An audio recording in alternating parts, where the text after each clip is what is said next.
thank you. Well, thank you so much for inviting me to be here.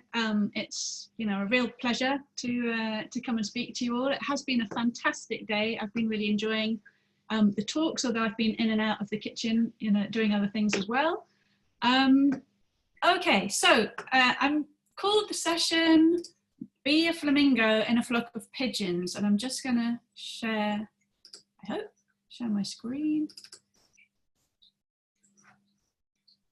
Like this.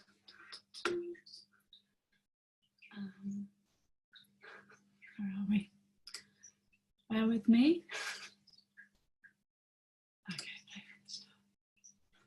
Okay, does that work? Excellent. So I've called the session "Be a Flamingo in a Flock of Pigeons," and what I'm going to be talking about today is creativity, the importance of being creative in the classroom, both for our learners, but also for us as teachers. I'm a passionate believer in the power of creativity to, you know, make the world a better place, really, but also to really make learning deeper and more effective and more memorable. So that's what I want to talk about.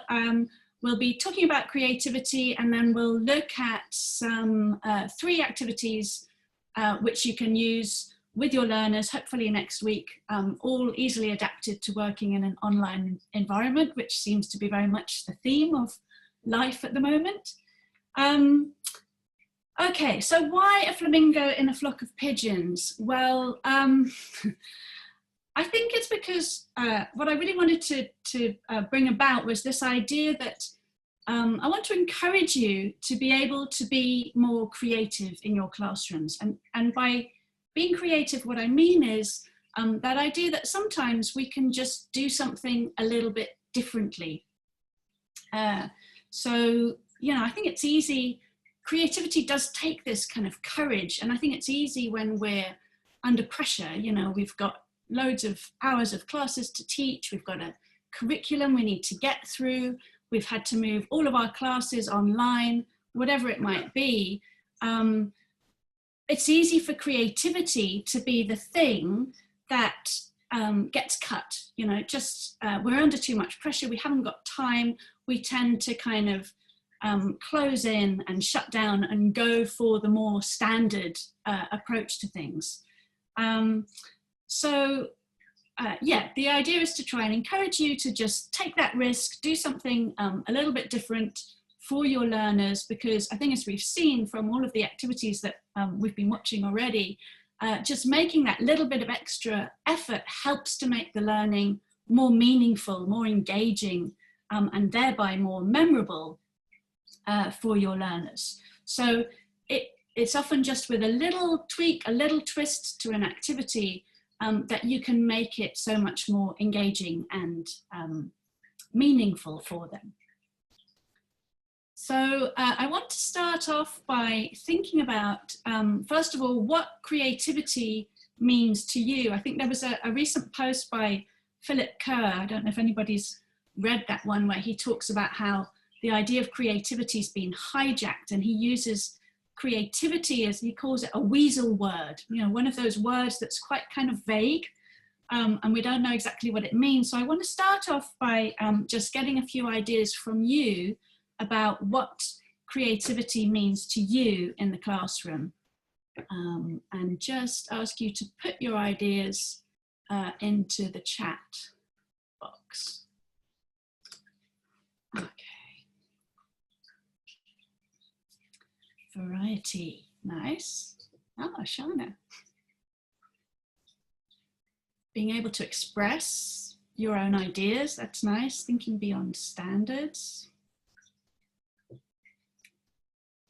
Turn a book page and have a fun lesson with loads of different activities, nice. Thinking outside the box. Getting learners engaged. Adapting, stealing someone else's ideas, we'll definitely come to that.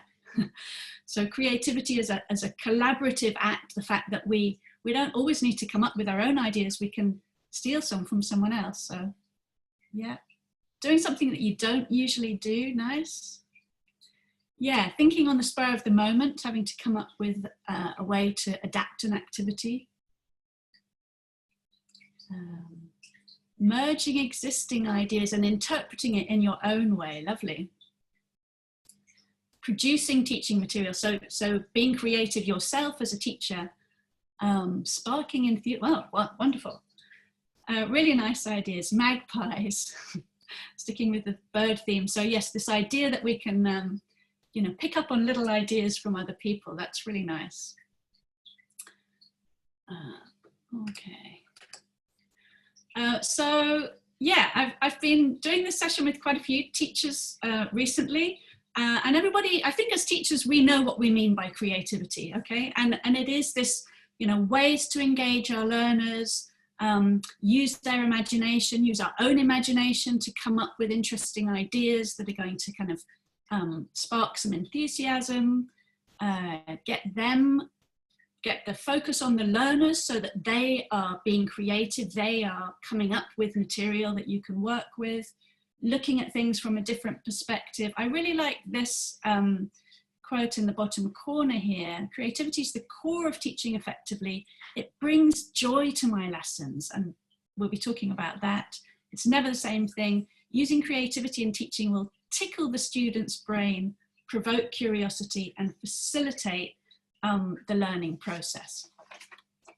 So that's all the kind of ideas that we want to talk about. So in terms of how we define creativity in the book, I'm sure many of you are familiar with the idea of big C versus little c creativity, right? Where big C creativity is the kind of creative geniuses that we think of, you know, Shakespeare, Mozart, Picasso, Leonardo da Vinci, people whose creativity was literally groundbreaking. And we can compare that with the more everyday little c creativity, which are the little choices that we all make on an everyday basis. You know, the way you might get some flowers and arrange them in a vase, or take some leftovers from your fridge and put them together and come up with a delicious meal, take a photo, post it on Instagram. These are all examples of little c creativity. But in the book, we also talk about this model, the 4C model of creativity from Bagetto and Kaufman. And they talk about two other kinds of creativity that I think are quite useful to us to think about as teachers. So the first one is pro-C creativity. We can think of that as kind of expert creativity. So somebody who's developed their skills in a particular area so that they've become expert or professional. So you could think of a professional artist or a professional musician has arrived at this kind of pro-C status. I think everybody in the room, and there's like something like hundreds of us here, I think everybody here, we can all put ourselves in this category when it comes to teaching English, okay? We've all reached the level where I think we can say we're expert in that area. And then I think really important for us as teachers is this idea at the other end of the scale of mini C creativity. So this is the creativity that is an inherent part of the learning process. So the definition is that it's the novel, personally meaningful interpretation of experiences, actions, and events. So when a learner is in our class and they experience something which is meaningful to them, and it's new, the chances are that they're going to remember that it, you know, that there's an actual creative process there by which they take on that knowledge, and the fact that it's meaningful will mean that it's memorable. When it becomes meaningful, it becomes memorable.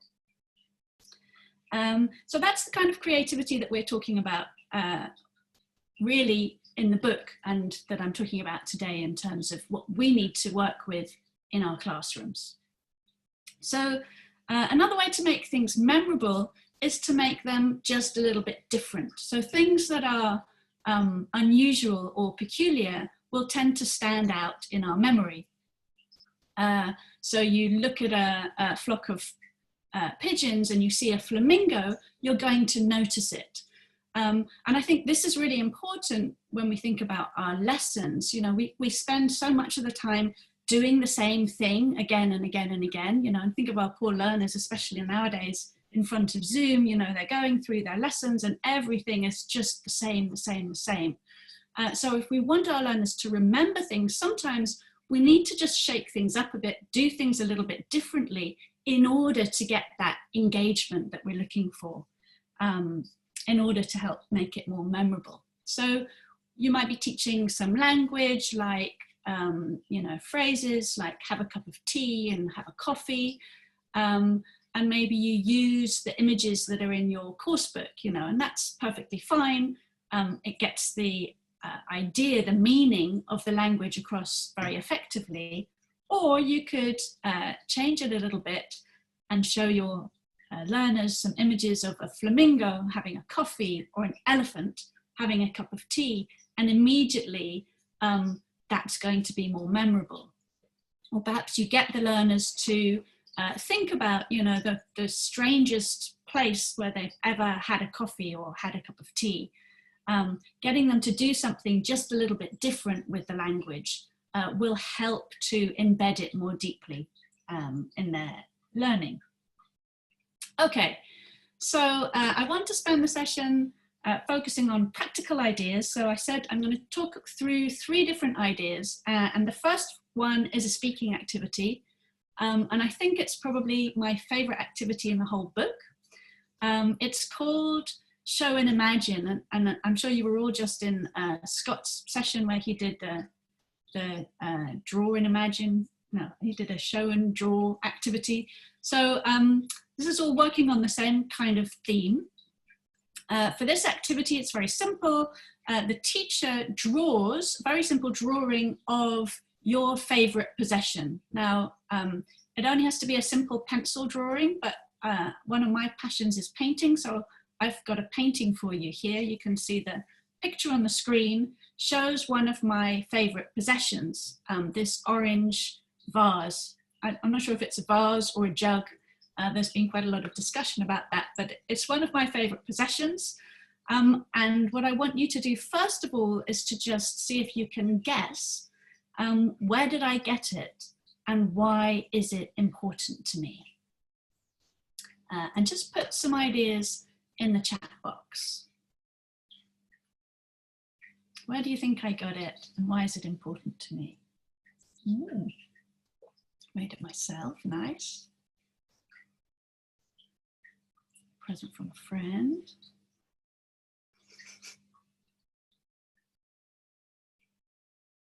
Oh, lovely, I bought it in Krakow from somebody on a market. Oh, they're going too quickly. Gift from my grandmother. Is it the first picture I drew? Oh, okay. Yeah, it's not the picture that is my favorite possession, it's the actual vase. Okay. Handmade souvenir from a holiday at the seaside, lovely. Okay, well, I'm going to tell you in a minute what the story is behind this vase, but first of all, I want to show you how the activity works in class. Now, if I'd known that Alan was going to be here, I'd have got him to do this with me, but I won't put him on the spot. But the way that this works in the classroom is that you show your picture to your partner, and the partner now needs to guess the story behind it, but there's a twist. So if you were my partner, I'd show you this picture and I'd say, right, I want you now to imagine that this is your vase, and you could unmute Alan, it's fine. This is your vase, and I want you now to think about where did you get it and why is it important to you?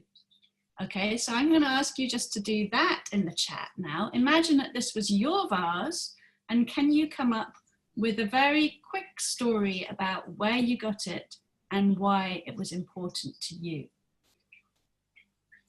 And while some of you are writing that in the chat box, obviously this is the kind of thing that you could get students to do in a breakout room. They show their picture to their partner. The partner needs to be able to come up with the backstory behind it.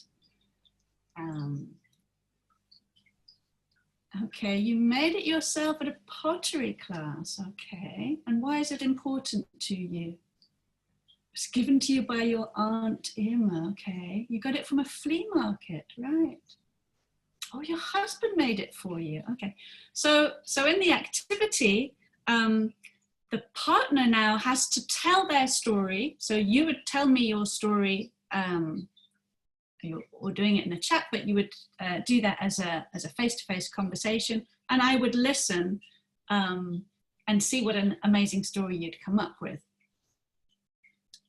Okay, stole it from a pottery class when you were 7 years old. Oh, that's really dreadful.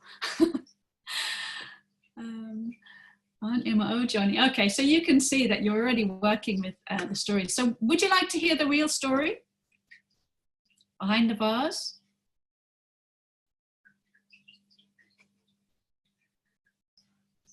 Yes, good. Okay, so this vase was it actually belonged to my great grandmother.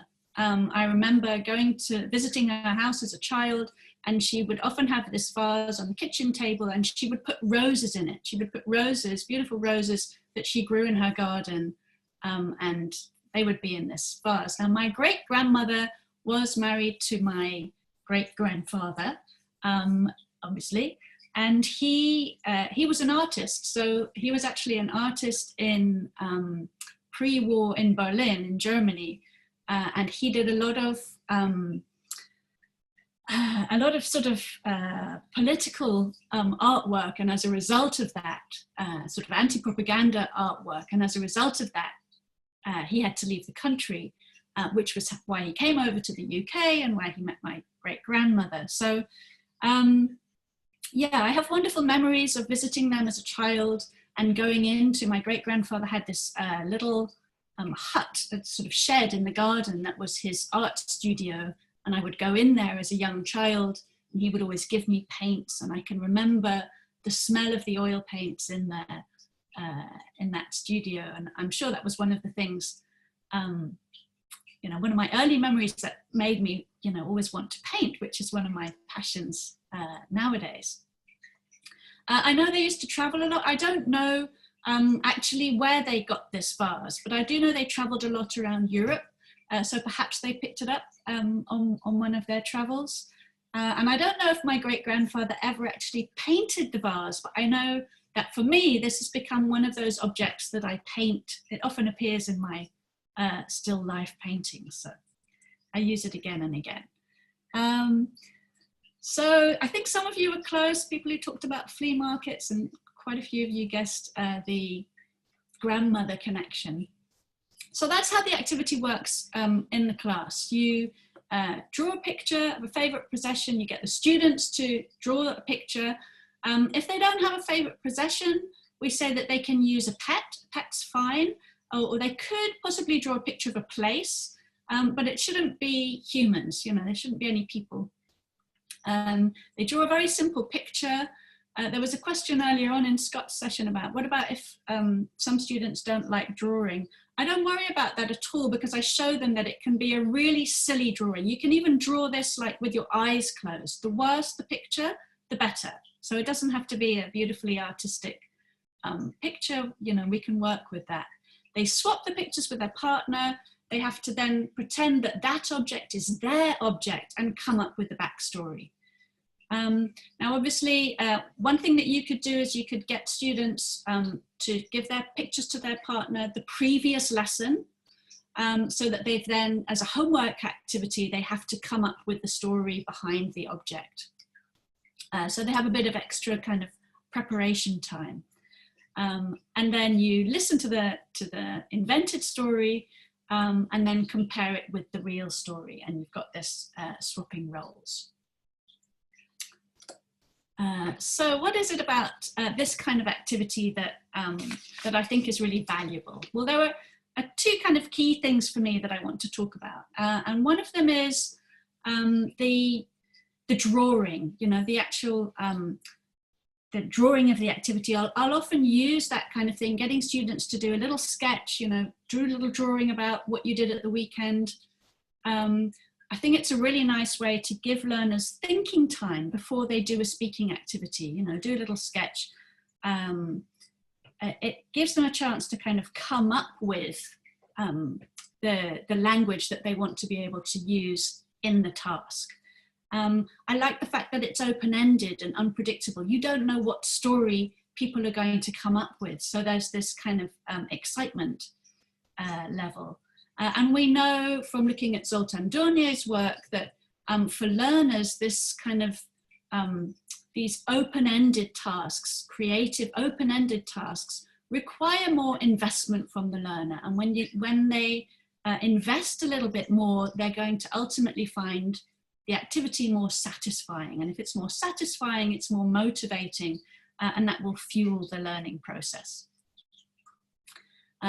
Secondly, there's the element of narrative, which is so important. So the stories that our learners tell each other are really powerful conveyors of meaning. You know, they're wonderful language learning opportunities. Think about how often we tell the same story about ourselves. Well, at least I know I do, you know, all the time. You tell those same stories about yourself.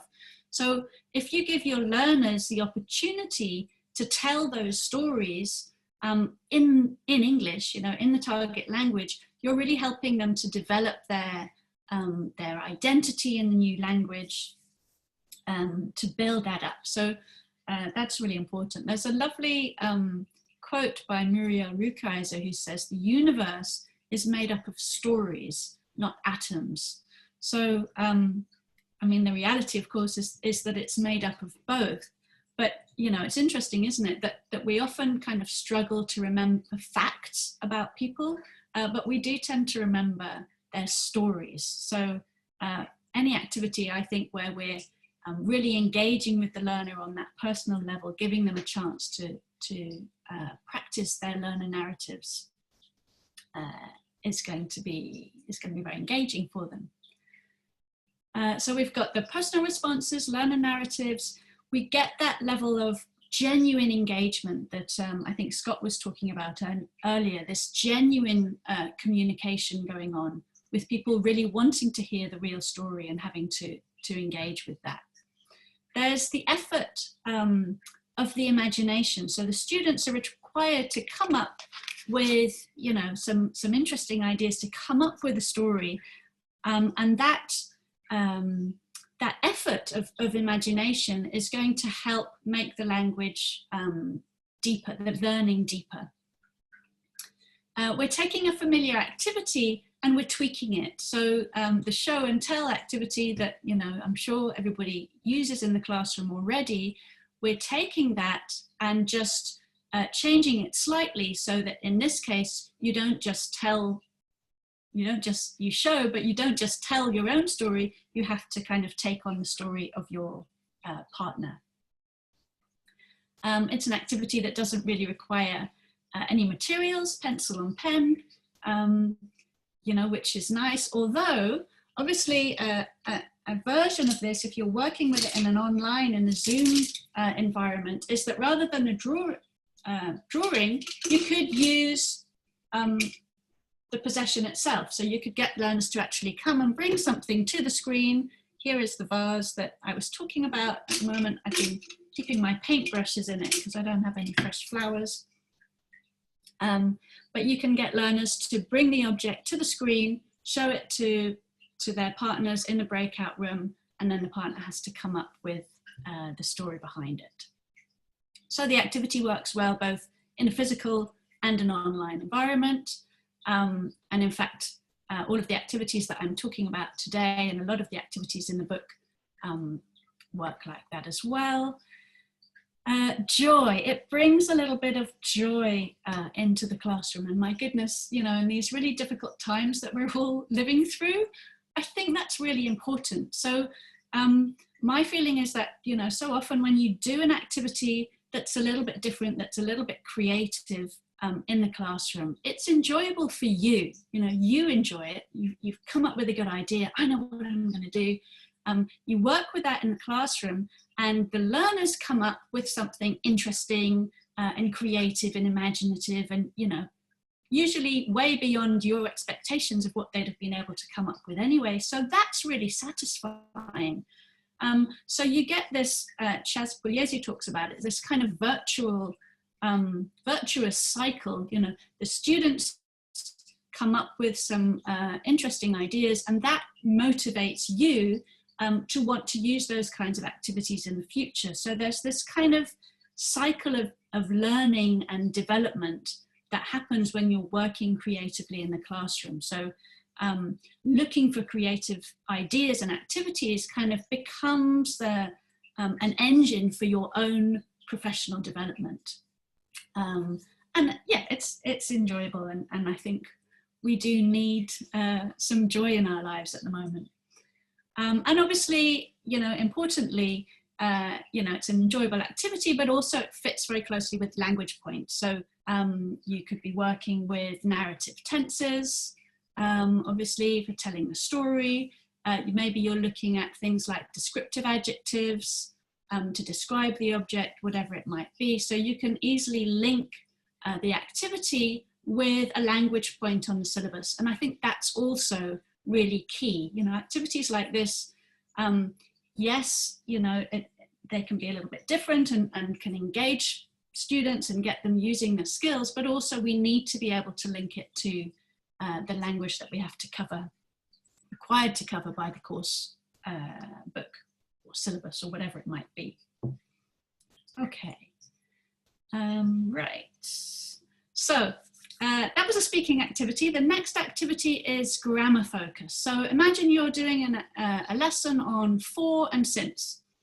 We've been on lockdown, early March, since or for early March. Since early March, you've been on lockdown for 3 months. So you've maybe done some work with your students to look at example sentences. You've drawn the rule for and since, looking at the difference. So here's something, perhaps maybe you've done some controlled practice with them where they've looked at sentences and they've had to do for and since. Choose which is the correct one. And then you could do something like this. So I'm going to give you a time phrase like last Tuesday, and I want you to decide if we need to use since or for. And if it's since, I want you all to actually stand up. And if it's for, I want you to sit down. Okay, now I can't actually see you all, but I know that a lot of you have been sitting here all day in front of the screen going to these sessions. So I want you to actually do this, push your chairs back and don't look at the answers. And I'm going to say a time phrase and I want you to stand up or sit down. If you can't be bothered to stand up and sit down and you want to write the answers in the chat box, I'll let some of you do that as well. But most people want to stand and sit. So if I say 5 o'clock, what are you going to do? 5 o'clock.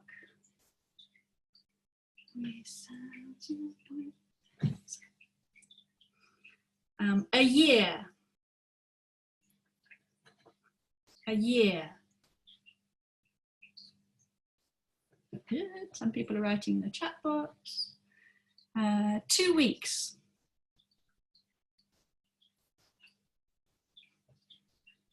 2 weeks. Good. Stay sitting. 2019.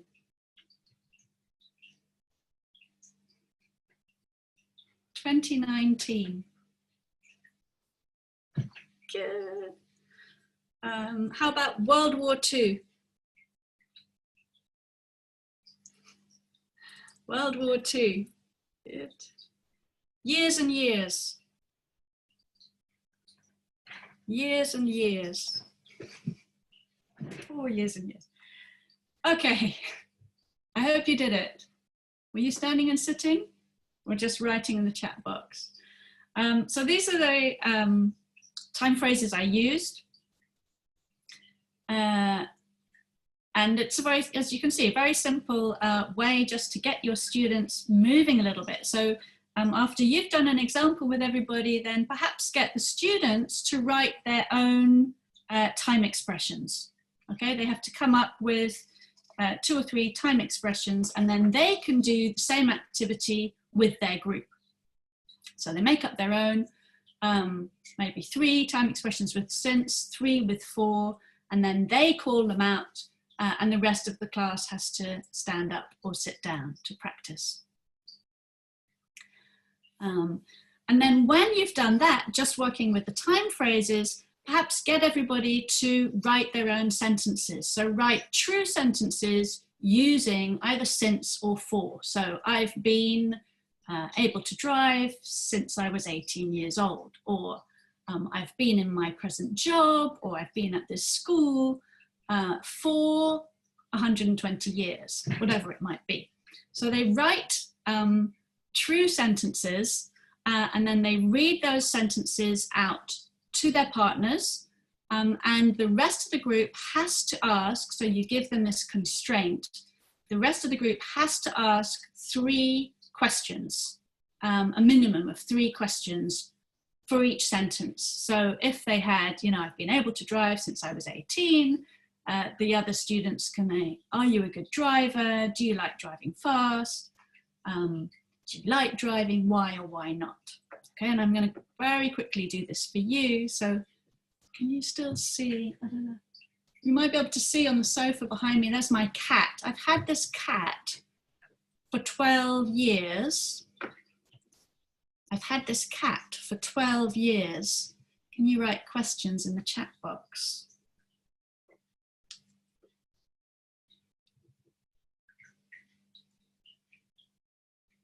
Where did you get it? Excellent. I got it here in Norfolk when my kids were very small. What's she called? She's called Asia. She's called Asia. What's her name? Yep. What's her name? What's the cat's name? What's her favorite thing to eat? Oh, she loves eating fish. That's definitely her favorite. Is she friendly? Sometimes. Okay. So you get the idea. So from one, again, it's from taking one little piece of language and then gradually milking that, you know, working with it, getting them to work on the difference between since or for, but coming up with their own sentences and then asking and answering questions. Brilliant. Okay, what is it that I like about this kind of activity? Okay, for me, the key point here is the movement, you know, just finding a way in a lesson to get a little bit of movement going, I think is so important. And this is a really kind of easy way to do that. Again, I think particularly at the moment when we are all stuck in front of our Zoom screens, and especially, you know, younger learners, but adults as well, but younger learners that are stuck in front of screens all day long having to study, any kind of activity where you can get a bit of kinesthetics going is really, really useful. And also, obviously, it helps kind of to embody the language. You know, you get the movement associated with a different bit of language, you're going to get that deeper kind of cognition going on. Okay, so I'm quite conscious of time. Yep, we're doing okay. So we've done a speaking activity, we've just done a language activity. The last one I want to look at is a way that you can work with a reading or a listening text in the classroom. So we've got a story that we're going to work on, which is called The Beast.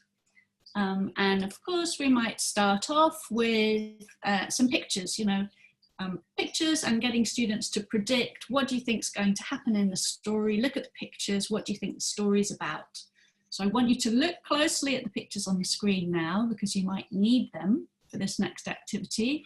Can you think to yourself, what goes on in this story? Just notice the 3 different pictures, what's happening.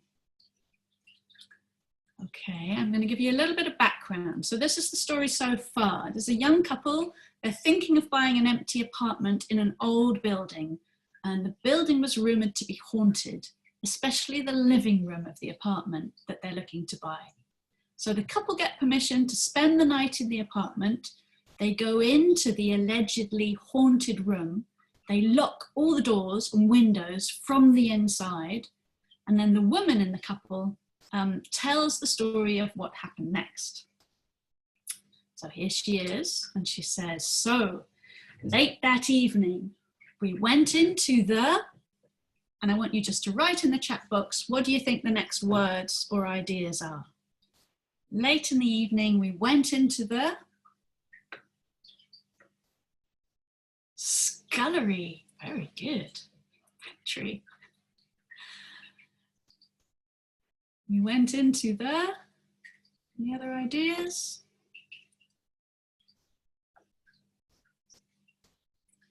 Bedroom, garden, living room. We locked the windows and the door from the inside. We also covered the floor with, what do you think? We covered the floor with honey. Flowers, nice. We covered the floor with a blanket. Shaken back. Great. We covered the floor with white flour just to see if anyone stepped across it. We switched off the lights and settled down into 2 comfortable chairs. We talked for a while and waited, but nothing happened. Outside, a full moon shone brightly in the night sky. Then, just after midnight, what do you think happened? Just after midnight, footsteps, good, heard a noise. Batman appeared, nice, Johnny. The locked door suddenly opened, the windows flew open and a strong wind blew into the room. We looked at each other in shock, and then we heard a, some of you already had this one, we heard a crow. Howl, scream, nice. We heard a terrifying sound, like the howl of a wolf. And in the moonlight, we saw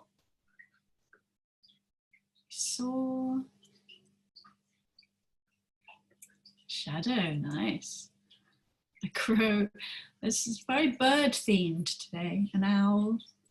We saw, the answer is the shape of an enormous beast move across the room and through the wall. The door closed and locked itself. The windows flew shut, and then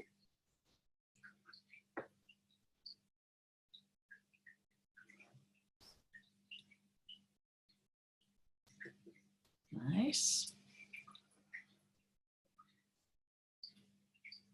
It's quiet. Beast shook off his cloak, and then silence. Nice. For a few moments, neither of us moved. Then I switched on the light. We looked around the room. Nothing had changed except the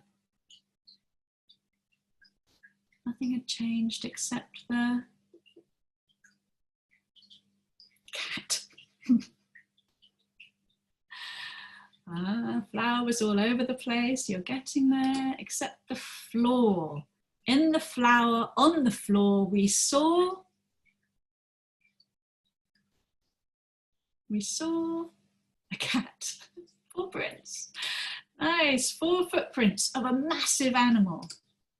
We ran to the door, shaking with fear, but just before we ran out of the room, I stopped, turned, and what did I do? Remember the photos? Turned and panicked. Grabbed the cat. I turned and took some photos of the prints in the flower. We ran out of the building, out onto the street, where all was calm and quiet. We stopped to catch our breath. I checked my camera, called up the photos of the beast's footprints. The photos were very clear, but the floor was covered in white flour. but,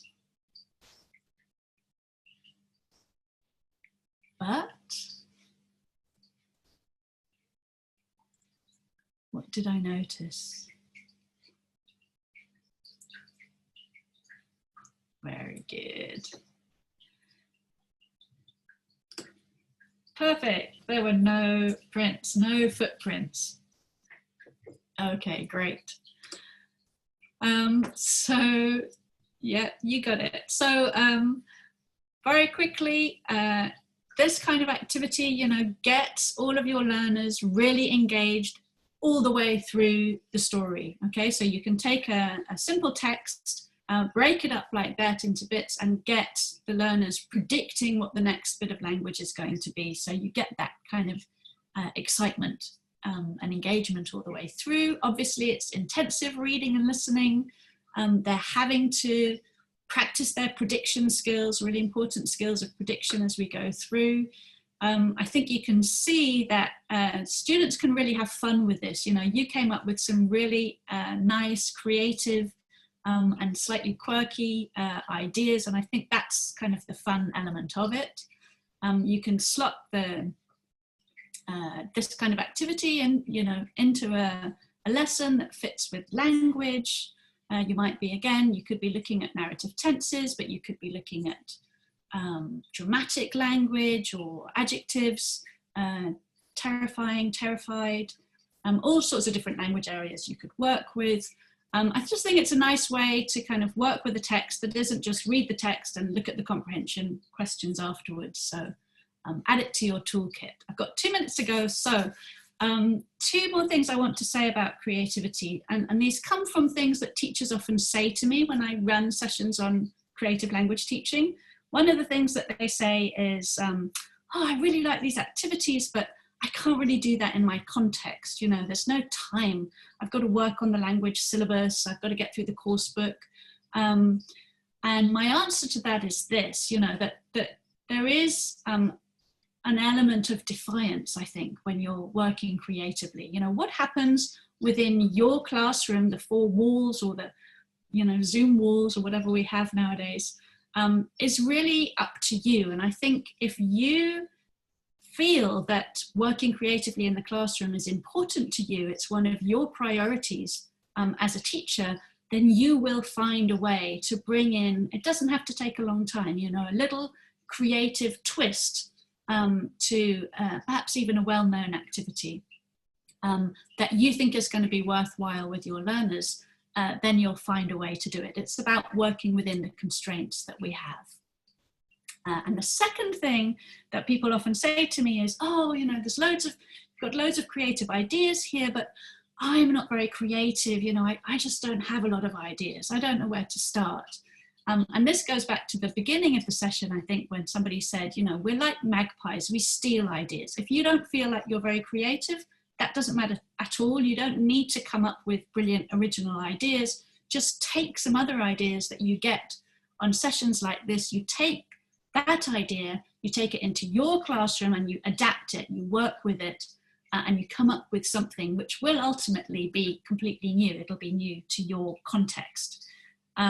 So I think as teachers, you know, we naturally collaborate, we work with each other, we build on each other's ideas, and that's how we are creative in the classroom. So a lot of the ideas that we've used in the book are not just our own ideas, you know, they're ideas that we've kind of worked with over the years, picked up from sessions that we've been to as well, and we've adapted those. So yes, it's worth it. I think my final message is just, yeah, take that moment to enjoy yourself in class. You know, we're all struggling, it's a difficult time. But if you know, think back to when you were learning at school, you know, there'll have been lots of different teachers that maybe you didn't always get on with, but there will have always been one teacher who you really connected with. And that teacher was the one who took the time and took the effort to just stand out a little bit, to connect with you on a personal level. So go and be that teacher for your students. Be a flamingo in a flock of pigeons. Those were the things that we talked about, how to be creative in class. This is the book. If anybody's interested, I'll give you my email. You can contact me about it, but I also managed to get you a special offer. If you go to the link, which I can put in the chat box, and use this code, Toruń20, you get a 20% offer if you do that before Wednesday. So I'll try and put that link in. But yeah, thank you very much. And I hope that was useful. I hope there's one or two things in there you can go away and use with your learners. Wow. Thank you very much, Antonia. Yes, it was very useful indeed.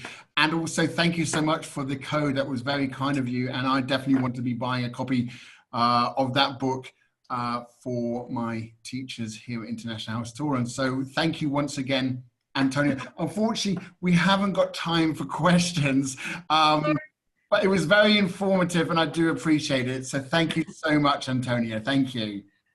It's a pleasure. Thank you so much, Glenn, for putting on such a great day. No problem. And hopefully next time we'll get to see each other again, maybe in Italy or something. Fingers crossed, we hope. Okay, thank you once again. Thank you all. Take care. Bye-bye.